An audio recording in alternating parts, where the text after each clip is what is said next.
வந்து உங்களை பார்த்த மாதிரி வச்சுக்கணும். வச்சுட்டு இதுதான் கேஸு, சரிங்களா? அந்த கேஸ் வந்து பாருங்கள் இப்படி இருக்கா, இதை வச்சு இப்படி போட்டுக்கணும் நீங்கள்.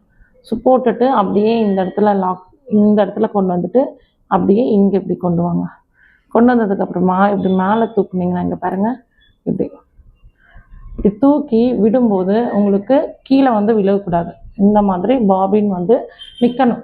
ஒருவேளை கீழே வந்து விழுந்ததுன்னா கொஞ்சம் லூஸாக இருக்குதுன்னு அர்த்தம், சரிங்களா? அதனால கீழே விழாத அளவுக்கு இந்த மாதிரி என்ன பண்ணிக்கோங்க, ஃபிட் பண்ணிக்கோங்க, சரிங்களா?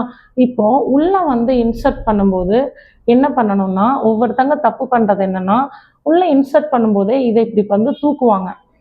இதை வந்து என்ன பண்ணுவாங்க, இப்படி தூக்குவாங்க. இப்படி தூக்கக்கூடாது. உள்ளே இன்சர்ட் பண்ணும்போது இப்படி பிடிச்சிக்கணும். இப்படி பிடிச்சி தான் என்ன பண்ணணும், அப்படியே வந்துட்டு லாக் பண்ணணும். எடுக்கும்போது தான் என்ன பண்ணணும், இதை இப்படி தூக்கிட்டு அதுக்கப்புறமா எடுக்கணும் வெளியே, சரிங்களா? இதை வந்து யாரும் ஃபாலோ பண்ண மாட்டாங்க. இப்போ போடும்போதே என்ன பண்ணுவாங்க, இப்படி வெளியே எடுத்துகிட்டு தான்